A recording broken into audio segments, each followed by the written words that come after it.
Hi everyone and welcome back, and today we will be discussing about how to customize Shopify checkout page. Now before we start, make sure you click the link below to get the best Shopify free trial and start your business with some exclusive bonuses.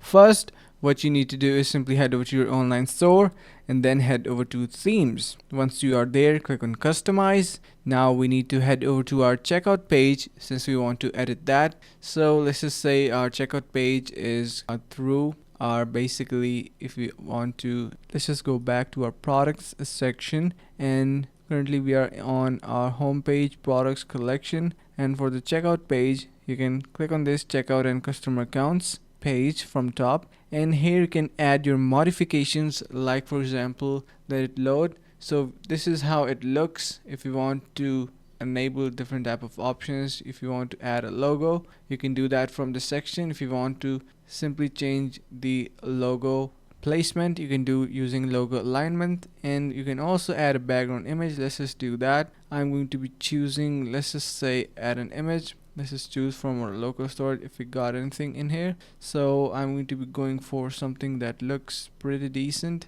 like for example let's just select this image as a sample, of course. Now it is uploading. Just wait for a couple of seconds until it loads up, and eventually we should be able to use it. So I have already uploaded some photos. Click on done and it is going to be displayed. So as a background image it is going to be uploaded, and you can see it is now showing up behind our logo. You can do that as well. So yeah, that's how you can customize Shopify checkout page, guys, and hope this video was helpful. Finally, make sure to click the link in the description below to take advantage of our exclusive Shopify free trial to start your business right away.